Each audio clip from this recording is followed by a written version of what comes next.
He said he couldn't marry me unless I bought a house, with my own money, no help from him. I thought it was a test of love until 3 weeks after the wedding, he handed me divorce papers. But what he didn't know was, while he was setting a trap for me, I was already building a case against him. Stay with me. Because this isn't just a story of betrayal, it's about how I turned heartbreak into power and exposed an entire family's scam in court. Grace Holloway had never believed in fairy tales. Raised by her father and older brother after her mother passed when she was 6, she'd learned early that love didn't always come with softness.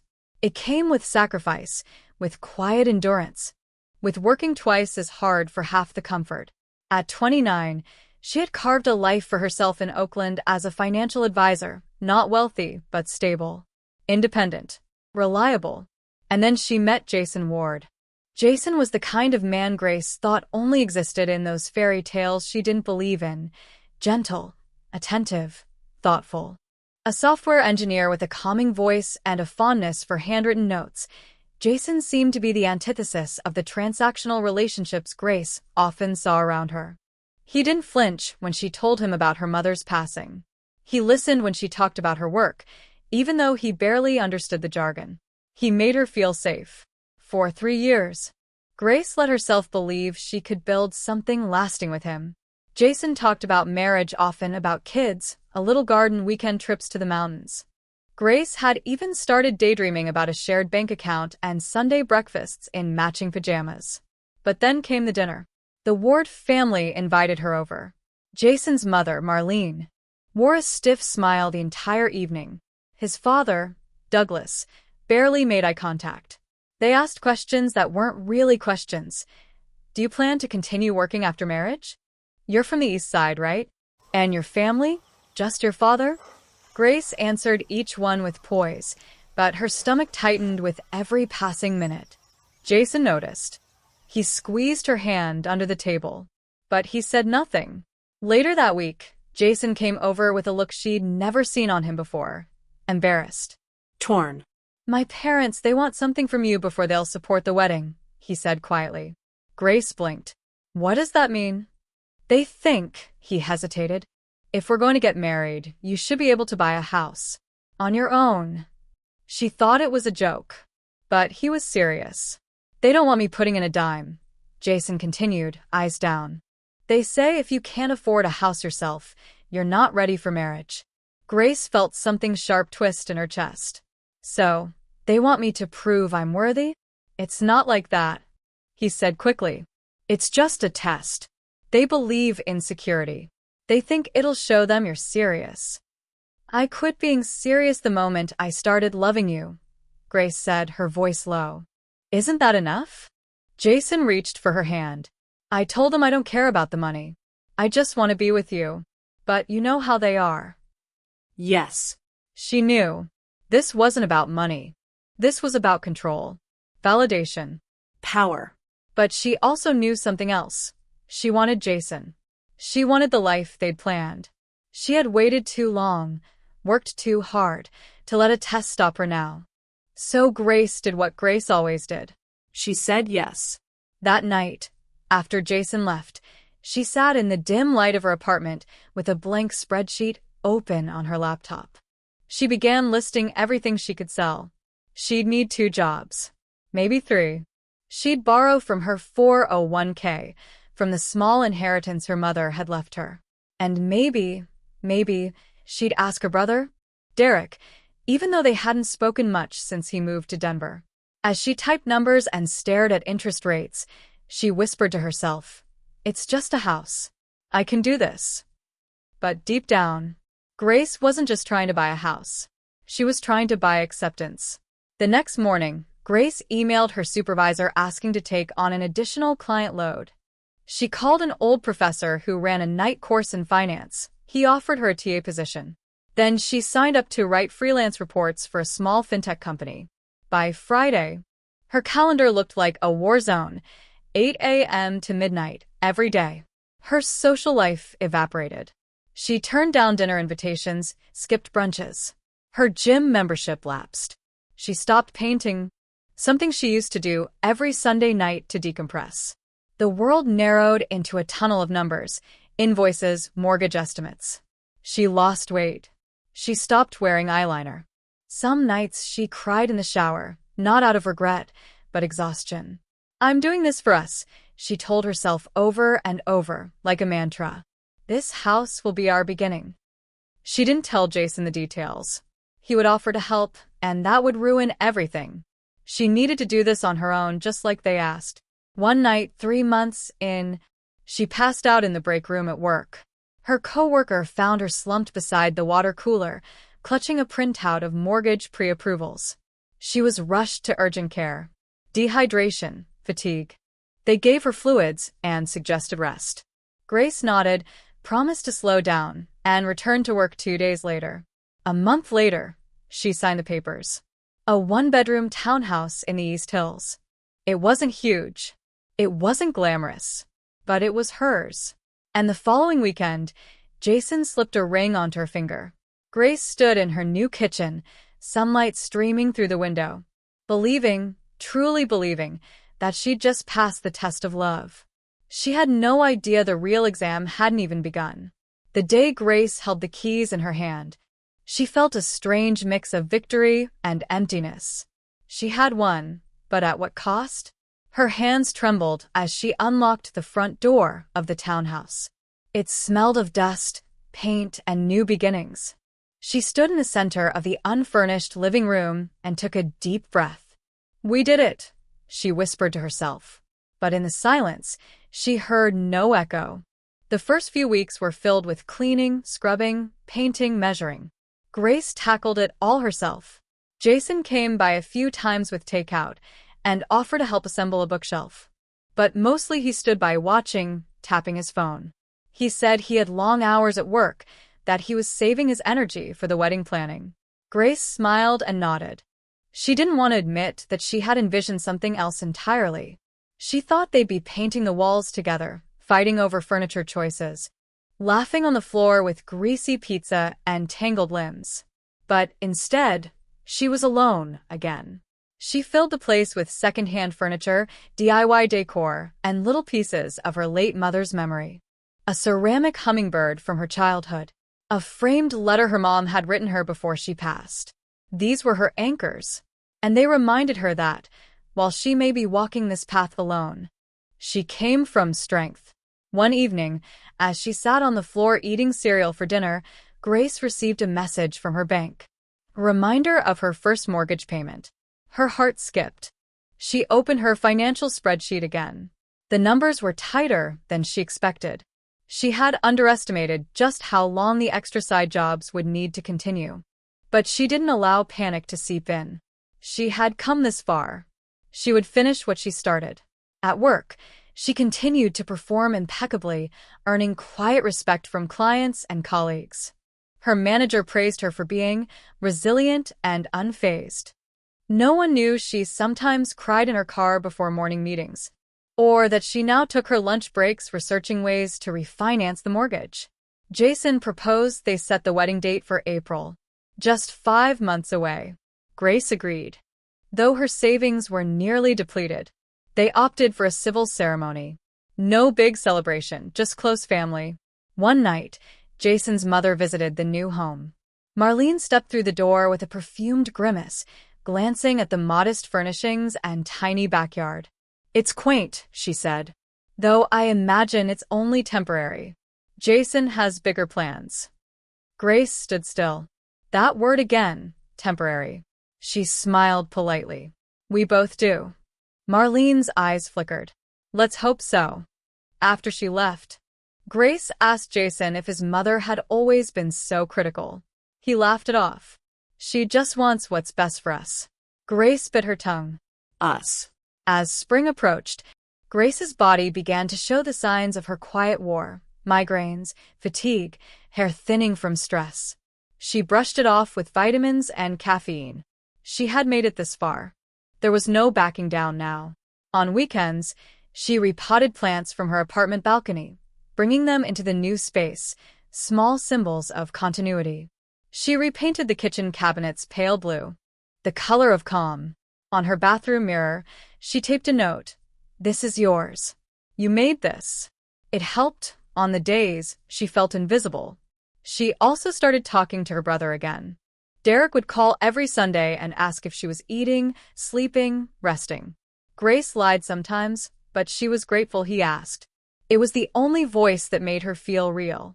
The day they signed the marriage license, Grace looked at Jason and searched for that early spark, the man who wrote her love notes and remembered how she liked her coffee. He was still handsome, still soft-spoken, but something behind his eyes had changed. Or maybe something behind hers had. Later that night, Grace walked alone through each room of the house. She ran her fingers along the walls she had painted herself, the dining table she had built, the receipts still in a shoebox under her bed. I gave everything, she murmured. Everything. Still, she held on to hope. Maybe once they were married, things would settle. Maybe he would return to the man she fell in love with. Maybe this house would finally feel like home. The day Grace became Mrs. Ward was gray and drizzly, the kind of day where the clouds pressed down on your shoulders like a silent warning. The courthouse ceremony was scheduled for 10:30 a.m. Grace wore a simple cream-colored dress she had found on clearance the month before. Her makeup was minimal, her smile polite. Jason wore a navy suit and a distracted expression. There were no vows. Just paperwork, signatures, and a quick photo outside the courthouse under an awning. Jason's parents were there. His mother wore pearls and a forced smile. His father scrolled his phone most of the time. Grace's father and Derek had driven in that morning, bringing her a bouquet of sunflowers wrapped in brown paper. They were the only color in the entire day. Ready for forever? Derek had asked, gently bumping her shoulder. She had nodded, but she wasn't sure. After the ceremony, they all went to a quiet restaurant nearby. The table was long and mostly silent. Grace tried to start a few conversations, but the air felt heavy, as if everyone were acting out a script written in the margins. Jason barely looked at her. He spent most of the meal talking to his father about stock portfolios and tech trends. When Grace excused herself to the restroom, she stared at her reflection for a long time. Her eyes were dull. Her lips pressed thin. She didn't feel married. She felt suspended. That night, Jason didn't carry her over the threshold. He walked ahead of her, tossed his keys on the kitchen counter, and collapsed onto the couch. Grace stood in the doorway holding the hem of her dress, unsure whether to laugh or cry. "Want to order something?" he asked without looking up. She said nothing.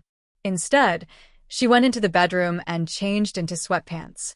They ate Chinese takeout in silence, the white boxes lined up like offerings neither of them knew how to accept. There was no first dance, no champagne toast, no night of whispered promises. Jason fell asleep on the couch with the TV on. Grace lay awake in their bed, alone, staring at the ceiling fan spinning slowly above her. By the end of that week, the ring felt heavy on her finger. Grace tried to convince herself that it was just stress. Maybe Jason was overwhelmed with work. Maybe the ceremony had been too impersonal. Maybe they'd take a honeymoon later and reconnect. But deep down, she knew something was off. She started noticing small things. Jason had changed his phone password. He took more work calls in private. He stopped asking about her day. When she told him about her new client, a single mother starting a nonprofit, he nodded absently and changed the subject. She missed him even while sitting next to him. One night, she baked his favorite lemon bars and left them in the kitchen with a note. "Thought you might need a sweet break. Love, G." When she came home the next day, the plate was untouched. The note was gone. The silence between them became a third presence in the house, unspoken, looming, suffocating. They had been married for 3 weeks when Jason sat her down at the kitchen table. "I need to ask you something," he began. Grace looked up from her tea. "What is it?" He hesitated, then leaned forward, elbows on the table. "Would you be willing to take out a loan?" Her heart dropped. "A loan? For what?" "There's this investment opportunity," he said quickly. "My friend and I are starting a crypto platform. We just need some capital to get it off the ground."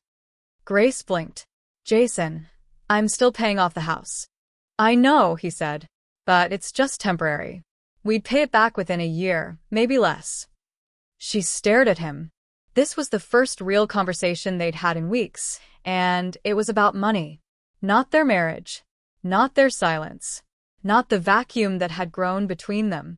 I don't think I can, she said softly. Jason leaned back. Okay, he said too quickly. It's fine. But it wasn't fine. That night, they didn't speak. Jason slept in the guest room. Grace cried quietly in the shower, wondering how something so full of promise had gone so hollow. The next morning, she found a printed email on the dining table. Subject: Divorce filing, Ward versus Ward. Her name was misspelled in the header. She stood there, the paper shaking in her hands. Her coffee went cold. Her lungs felt too tight to breathe. It wasn't just that he wanted to leave, it was how easy it seemed for him. How clinical. How prepared. Later that day, she called Derek. When he answered, she didn't say hello. She just whispered, "I think I married a stranger." Derek paused. Then his voice, solid and steady, came through the receiver like a lifeline. "Then we're going to find out who he really is." And that's when the unraveling truly began. The days after the divorce filing passed in a surreal blur. Grace floated through them, numb and mechanical. She still went to work, answered emails, and attended client meetings, but it felt like someone else was living her life, wearing her skin. Nights were worse. The silence in the house was no longer just cold, it was cavernous, mocking. Jason stayed in the guest room and barely spoke to her. It was like living with a ghost who had never been alive to begin with. Derek called every day. Some days he told her jokes, old memories about their mom. Some days he just stayed silent on the other end of the line, holding space for the quiet Grace couldn't explain. Then one evening, his voice changed. "You're not crazy, Grace," he said. "You didn't imagine this shift. Something's off with him. People don't just turn cold overnight." Grace hesitated. "You think there's more to it?" "I think Jason didn't marry you to love you. I think he married you to get something." It was a thought that had been whispering in the back of her mind, but hearing it aloud cracked something inside her. That night, Grace opened a folder on her laptop labeled Home Purchase, Final Docs. As she scrolled through the PDFs, she found something odd. Jason's signature on a document she didn't remember showing him. A clause about co-ownership after marriage, buried in legal language. Her chest tightened. She'd trusted him. Completely. She hadn't even read the fine print on the post-nuptial paperwork they signed at his parents' insistence. She picked up the phone. "Derek, do you still talk to Leo?" Leo was Derek's old college roommate, a cybersecurity consultant who now worked in freelance digital forensics. Derek didn't ask questions. He just said, "He'll call you in the morning." By noon the next day, Leo was in her living room, sipping burnt coffee and typing rapidly on a tablet. Grace explained everything: Jason's coldness, the loan request, the sudden divorce, the legal documents. "I'll need access to Jason's phone," Leo said. "Or, at the very least, a moment with it. 5 minutes." Grace hesitated. "He never lets it out of his sight." Leo smiled faintly. "Everyone slips eventually." 3 days later, Jason left his phone on the kitchen island while taking a shower. Grace walked past it once. Twice. Her hand trembled. On the third pass, she picked it up and brought it to Leo waiting outside in his car. 5 minutes. That's all it took. Leo installed a discrete background program to mirror certain functions and transmit logs to a secure server. He returned the phone before the water stopped running. "Now," Leo said, buckling his seatbelt. "We wait." What they found over the next 10 days made Grace physically ill. Dozens of text messages between Jason and his mother. Screenshots of legal clauses. Bank transfers. A timeline that began long before their wedding. Messages from Marlene. "Once the house is jointly owned, file quickly. She's naive. You'll get it all. Don't let her catch on. Act like it's her idea." Each message was a needle. Grace read them one by one, her heart shrinking with every cruel word. Leo gathered the digital trail, encrypted it, and created a dossier that would stand up in court. Grace barely slept. When she did, she dreamed of voices whispering behind her back, of walls crumbling. One night, she sat at the kitchen table, the same table where Jason had asked her for a loan, and stared at the place he used to sit. She lit a candle, not for romance, for mourning. She mourned the love she had believed in, the future she had painted with such color, the woman she had been before she realized love could be a lie. Derek came to visit that weekend. He hugged her tightly and didn't let go. "I'm proud of you," he whispered. "You're not broken. You're awakening." For the first time in weeks, Grace believed him. She began assembling the pieces, contacted a lawyer, sent over the evidence, arranged a court hearing for the divorce, but with a new charge added: fraud and deliberate deception for financial gain. She sat in her garden that evening, fingers in the dirt, replanting her mother's old succulents into new soil.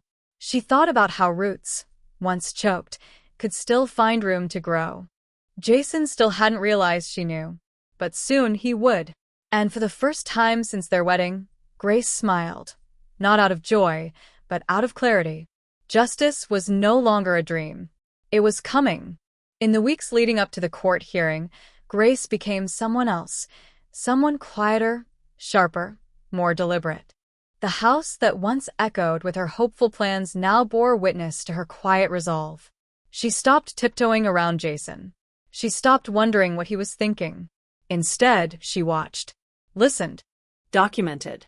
Jason, unaware of the growing arsenal building against him, had returned to his indifferent normal. He'd leave dishes in the sink. He'd hum while brushing his teeth. He'd laugh too loudly at his phone, thinking she wasn't paying attention. But Grace noticed everything. Every time he forwarded emails to his mother. Every whispery phone call on the back porch. Every time he opened the safe to check the deed, which he assumed would be his soon. Grace copied everything: photos of documents, receipts, even the mail he carelessly tossed on the kitchen counter. With Leo's help, she tracked bank transfers and found 3 new accounts opened under Jason's name in the past 2 months. One of them, in a state she'd never been to. He was getting ready to disappear. But he wouldn't get the chance. Her lawyer, Ava Mathers, was young but fierce, a Harvard grad with a steel-trap mind and a voice that could slice a courtroom in two. When Grace handed her the evidence, Ava's brows rose slowly. "You've built a solid case," she said. "This isn't just fraud. This is premeditated exploitation. He's not walking away clean." Grace said nothing, but her hands, resting on her lap, finally stopped shaking. That night, Jason walked in and saw her seated on the couch with her laptop, calm as glass. He narrowed his eyes. "You've been acting weird lately," he said. "Are you okay?" Grace turned to him, offering a small smile. "Just tired." Court stuff. He nodded slowly, searching her face. "Well, if it's too much for you, we can simplify things. Maybe you don't need a lawyer." Grace tilted her head. "Why would I give up my representation?" Jason shrugged. "Just trying to make this easier. On both of us." She looked at him for a long moment. Then, without blinking, she said, "That's very thoughtful of you." He smiled, smug and satisfied, and left the room. Grace exhaled slowly. She had never seen him so certain, so entitled. The next morning, she stood before the mirror, adjusting the pearl earrings her mother had left her. They were small and subtle, easy to overlook, but when she wore them, she felt anchored, Whole. She didn't cry that morning. Not anymore. At work, she gave notice of a temporary leave, citing personal legal matters. Her supervisor hugged her and said, "Whatever it is, I hope they realize they picked the wrong woman to mess with." Grace smiled. "They will." Derek flew back in 2 days before the hearing.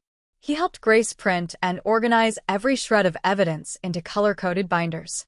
He brought Leo's encrypted files on a USB drive shaped like a silver key. Poetic justice, he called it. They sat together the night before court, drinking tea on the back porch. "Do you regret marrying him?" Derek asked softly. Grace shook her head. No. "I regret not listening to myself sooner. But I don't regret waking up." He nodded, reached across, and squeezed her hand. The morning of the hearing, Grace dressed in charcoal gray. No frills, no soft pastels. Her hair was neatly pulled back, her shoulders squared. Jason arrived 5 minutes late, wearing a tailored suit and arrogance like cologne. He winked at her as he passed. She didn't blink. Inside the courtroom, the judge reviewed the divorce filing. Everything began quietly, formally. Jason's lawyer opened with a plea for fair division of assets, including the marital property, the home Grace had bought. Then Ava stood. Your Honor, we have supplemental evidence. This isn't a standard dissolution. It's an orchestrated scheme. Jason shifted in his seat. As Ava laid out the timeline, messages, accounts, financial planning, the signature manipulation, Jason's smile faded. Grace watched it happen in real time, the unraveling of his certainty, the shifting of power. Then came the printed texts, the recordings, the spreadsheets. Jason stood. This is ridiculous. She's twisting everything. The judge raised a hand. You'll have your turn, Mr. Ward. But he didn't. Because once Ava played the recording of Marlene's voice. Once the house is jointly owned, file quickly. Don't let her catch on. Act like it's her idea. There was no room left for doubt. The courtroom was silent. Grace sat perfectly still. The judge called a recess. Jason's lawyer requested a private meeting. But Grace already knew. The mirror had cracked. And the reflection staring back at Jason was no longer a naive woman in love. It was someone he should never have underestimated. She left the courtroom that day, without looking back. The next hearing would determine damages. But the verdict she'd come for had already arrived. She was free. The story hit the local news within 48 hours. It started with a brief segment. Oakland woman exposes marriage scam. But by the end of the week, it had made national headlines. Grace Holloway's name wasn't publicized, court orders ensured her privacy. But the details were sensational enough: a wealthy family's son, a staged marriage, financial fraud, digital surveillance, and a courtroom takedown worthy of a legal drama. Jason's face was everywhere. So was Marlene's. A few local bloggers dug into the Ward family's history and unearthed questionable real estate dealings and multiple lawsuits against Marlene's consulting firm. One headline read, "Power Couple. Broken Trust. When Family Becomes a Con." But Grace didn't watch the news. She avoided social media, deleted her apps, and kept her phone on silent most days. Her world had narrowed to peace and rest and morning light falling across her kitchen table. For the first time in months, she could breathe.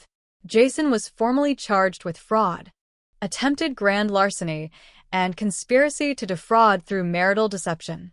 His bail hearing was contentious. Ava attended and argued that he was a flight risk, citing the offshore account logs Leo had unearthed.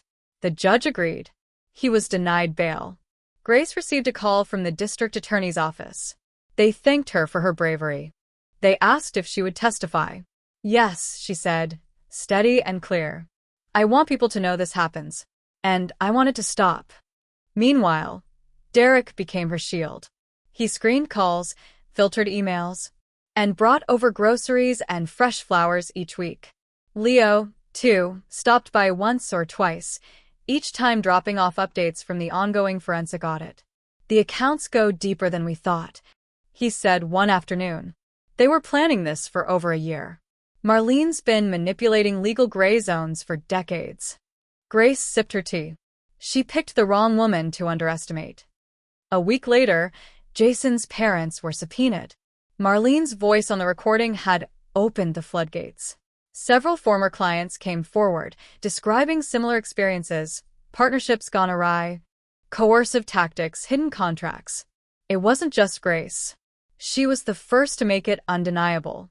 During a pretrial hearing, Marlene broke. Facing multiple charges and mounting evidence, she agreed to a plea deal in exchange for full testimony against her son. Jason sat stone-faced as his mother took the stand and told the truth. The plan had always been to use Grace, to secure the property through manipulation, and to walk away clean. Marlene showed no remorse, just exhaustion. Grace watched it unfold from the courtroom gallery, seated behind Ava. She didn't flinch. She didn't cry. She had cried enough. Jason's sentencing was scheduled for the following month. The night before, Grace stood on the back porch with Derek and Leo, wrapped in a wool sweater, barefoot on the cool wood. "What would you tell yourself," Derek asked, "if you could go back to the day you met him?" Grace thought for a long time. "I'd say, you deserve someone who's proud to love you in the light, not someone who needs the dark to feel powerful." Leo nodded. "That should be on a billboard." They all laughed quietly. The next day in court, Jason stood before the judge with hollow eyes. His lawyer attempted mitigation, citing stress, misguided ambition, family pressure. But none of it stuck. The judge was firm. "Mr. Ward, you weaponized trust. You orchestrated emotional and financial deceit under the guise of intimacy. This court finds you guilty on all counts." Jason was sentenced to 8 years in prison, with no possibility of early parole. Marlene received 5 years probation and mandatory restitution to multiple victims, including Grace. Outside the courthouse, reporters waited. Grace stepped into the sun, looked once at the crowd, then turned and walked the other way. Derek followed. Leo, too. She didn't owe anyone a soundbite. Justice didn't always need to be loud. Sometimes it simply needed to be complete. That evening, she returned home to her quiet house, placed the court's final ruling in a drawer, and lit a candle beside her mother's hummingbird figurine. The house didn't feel like a battlefield anymore. It felt like hers. And it always had been. Spring arrived softly, like an apology. The rain eased into sunlit mornings. And the garden Grace, once thought she'd plant with Jason, slowly took shape under her own hands. Lavender by the fence. Rosemary near the kitchen window. A single cherry tree in the corner. Fragile and still growing like her. For the first time in a long while, Grace had space. Space to wake, without anxiety clenching her ribs. Space to breathe between tasks. Space to ask herself what she wanted, truly wanted, without someone else's opinion looming.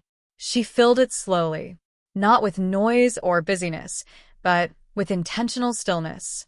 She joined a yoga class at a local studio. She started journaling again, short entries at first, then longer reflections. She made tea in the morning and didn't check her phone until noon. The peace felt unfamiliar, like wearing someone else's coat. But she knew it was hers now, and she would grow into it. She also began therapy. The first session was awkward. She kept her arms crossed. Her voice clipped. But the therapist, a middle-aged woman with silver hair and kind eyes, simply nodded and said, "You don't have to tell me everything. You just have to start with one thing that hurt." So Grace talked about the kitchen table, about how she'd sat there the night Jason asked for the loan, about the way he hadn't made eye contact, about how, in hindsight, that was the moment her heart had quietly snapped in two. From there, the words came easier. In time, she unpacked not just the marriage, but her entire pattern of overfunctioning, of being the dependable one, of mistaking self-sacrifice for love. "I thought if I just gave more, I'd be loved better," she said once. "But the more I gave, the more invisible I became." The therapist nodded. "So, what happens now when you give to yourself?" Grace smiled through tears. "I feel seen, even if only by me." Word about her case spread quietly through women's circles, book clubs, support groups, message boards. One day, a woman named Nia reached out via email. She had been in a similar situation. Married to a man who slowly siphoned her inheritance and left her bankrupt. "I read about your case," Nia wrote. "I just wanted to say thank you. You made me feel less stupid, less alone." Grace stared at the screen for a long time. Then she replied, "You weren't stupid. You were trusting. And trust isn't weakness. It's beautiful until someone chooses to misuse it." That email became the first of many. Within weeks, Grace was invited to speak at a local women's center, then at a university panel on emotional manipulation and financial abuse. She spoke not as a victim, but as a survivor, a witness, a voice. She always began her talks the same way. I used to think that boundaries were walls, that if I set them, no one would come close. But I've learned that boundaries aren't about keeping love out, they're about keeping self-respect in. The room always went quiet. One day, she returned home from an event and found a small package at her door. Inside was a hand-carved wooden plaque.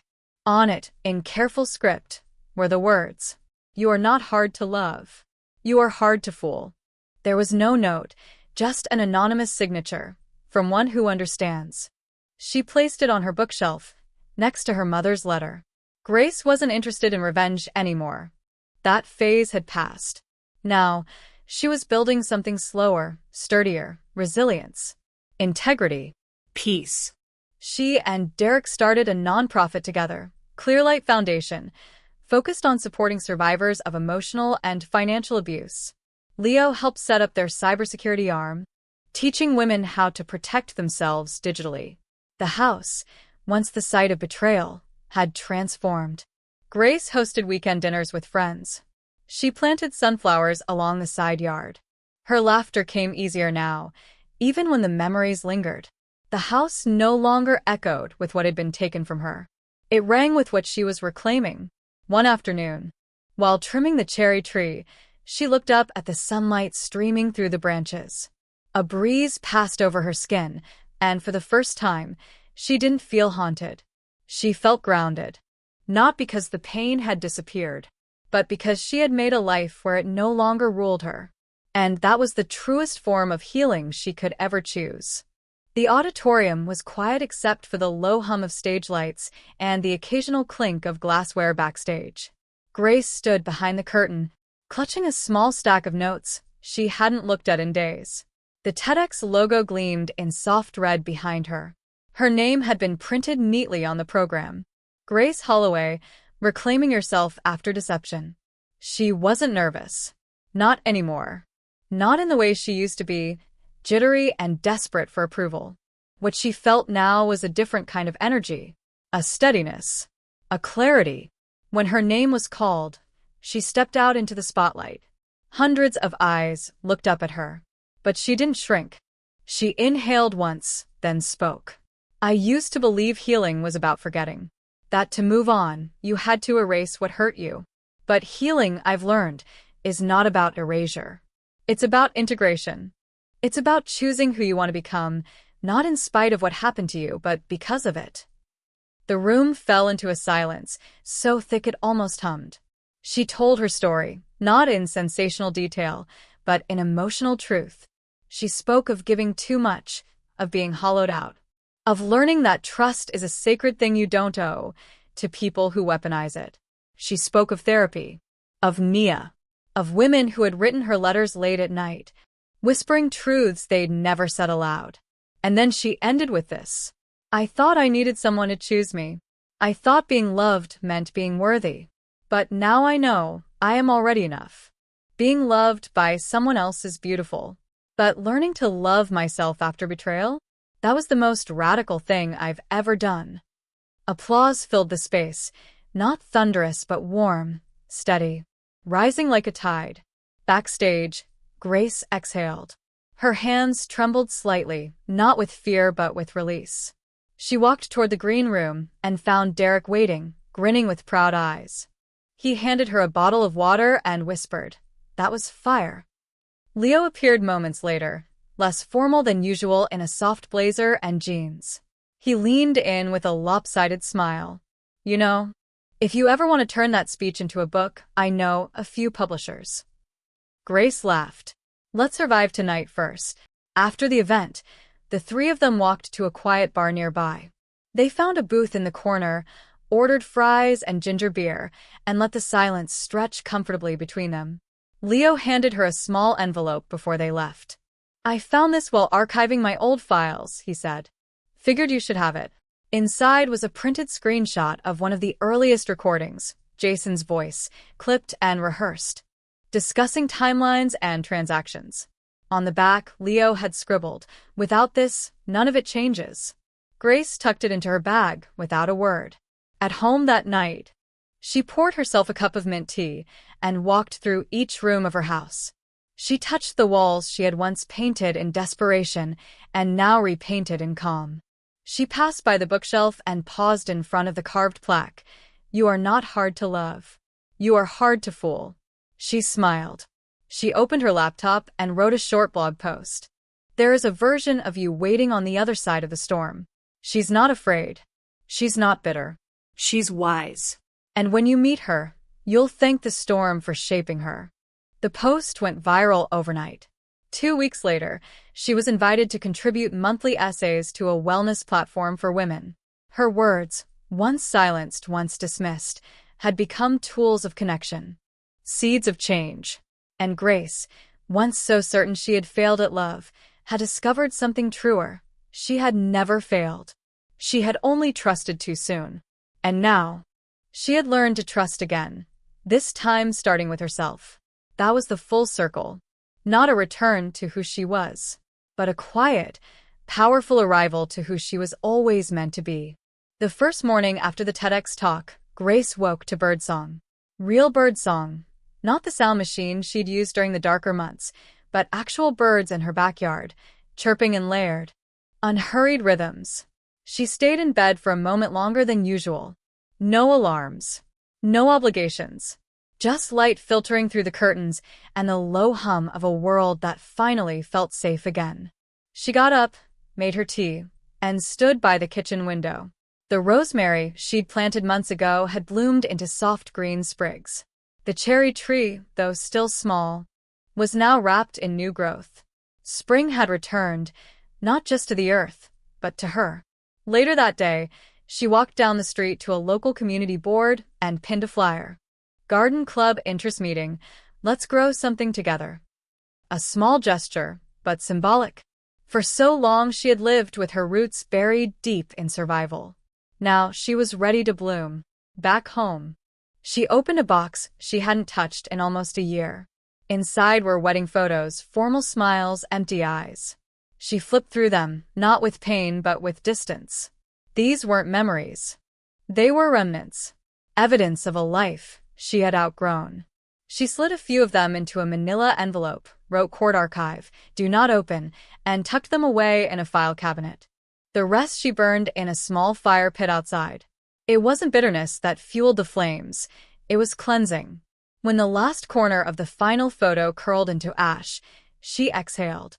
A few days later, Grace met with her real estate agent. She had been thinking about it for months. "I want to keep the house," she said. "But I also want it to become more than just mine." The agent looked confused. Grace smiled. "I'm starting a retreat. Weekends for women who need time. Silence. Safety. Maybe just a place to be. I'll live here, but I want to open it up. Quietly. Intentionally." The idea took root quickly. Within weeks, she had permits in progress and a waiting list of therapists and life coaches wanting to collaborate. They called it the Hearth, a place for warmth and restoration. Derek donated a set of handmade benches. Leo installed a digital security system, custom designed for privacy and discretion. Friends helped repaint the guest room in pale rose. And Grace, quietly and purposefully, laid fresh soil in the garden, planting lavender and sage in wide rows. One Sunday morning, as the first guest arrived, a woman with hollow eyes and a suitcase full of silence, Grace opened the door and said, "You're safe here. No one needs anything from you. Just rest." The woman broke into tears, and Grace held her, gently, as someone once should have held her. Evenings became sacred. Some guests journaled. Others sat in silence on the back porch. No one asked questions they didn't want answers to. Grace cooked simple meals, soup, bread, warm cider, and left them on the table with notes that read, "Eat when you're ready." The hearth was not a place of noise or therapy. It was a pause, a breath, a circle of light carved into the noise of the world. Months passed, then a year. One autumn afternoon, Grace walked through the garden barefoot, leaves crunching beneath her feet. She stopped by the cherry tree, now shoulder-high, and pressed a hand against its bark. "Still here," she whispered. Behind her, laughter rose from the porch, where a few women sat with mugs in hand. Inside, Her blog had just passed 100,000 subscribers. But Grace didn't check the numbers often anymore. She didn't need validation. She had something better. Presence. She had built something lasting, not from the rubble of betrayal, but from the roots of her own resilience. And this life, quiet and rich and earned, was hers. Truly, finally, and beautifully hers. It was a rainy evening in late November when Grace received a letter in the mail. An actual letter, not typed, not official. Just a handwritten envelope with her name in looping script. No return address. Inside was a short note and a pressed sprig of lavender. The note read, "I stayed at the hearth in June. I never said much. I still don't. But that weekend kept me from doing something I can't write down. Thank you for building a place where I could be invisible without being erased." Grace sat at the kitchen table, letter in hand, tears in her eyes. The simplicity of the words hit her harder than any headline or blog milestone. She'd known that the hearth was needed. But this was confirmation that it was working. That something she built from pain had become a sanctuary for others. She looked around at the quiet room, the gentle hum of the dishwasher, a candle flickering on the counter. The home once meant to prove her worth had become a space where no one needed to prove anything. Later that night, Grace opened her journal and began to write. Not just for herself this time, but for anyone who might need the reminder. You are not defined by who broke you. You are defined by how you gathered your pieces. She wrote about how love without respect isn't love. How trust given isn't weakness, it's courage. And how survival, while noble, isn't the final destination. Thriving is. She wrote about the danger of confusing sacrifice with loyalty. How she once believed giving more would earn her permanence in someone's life. And how, in the end, she had to unlearn everything she thought love required. In her closing paragraph, she wrote, "One day, you will stop asking why they hurt you. You will start asking why you stayed silent. And then, one day after that, you'll stop asking altogether. You'll be too busy building the life that makes their memory irrelevant." A week later, she published the piece under the title, "What I Know Now." It was shared more than anything she had ever written. In the comment section, a woman wrote, "I feel like you climbed out of a hole and left breadcrumbs for the rest of us. Thank you." And that, Grace thought, is the only legacy she wanted, to be a reminder that survival is just the beginning, that rebuilding is slow and messy and sacred. On New Year's Eve, the hearth hosted a small circle of women. They sat around a fire pit in the garden. Each one held a slip of paper. On it, something they were releasing, a lie, a label, a person, a version of themselves they no longer wished to carry. Grace held hers, folded tight. On it, she had written, "I am not too much. I am not too little. I am just right." One by one, they dropped their papers into the fire. The flames danced, and so did their futures. As midnight struck, Grace looked up at the stars and whispered, "Thank you for everything, even the hard parts." Because without the storm, she would never have known her own shelter. And now, she was the shelter, not just for others, but for herself.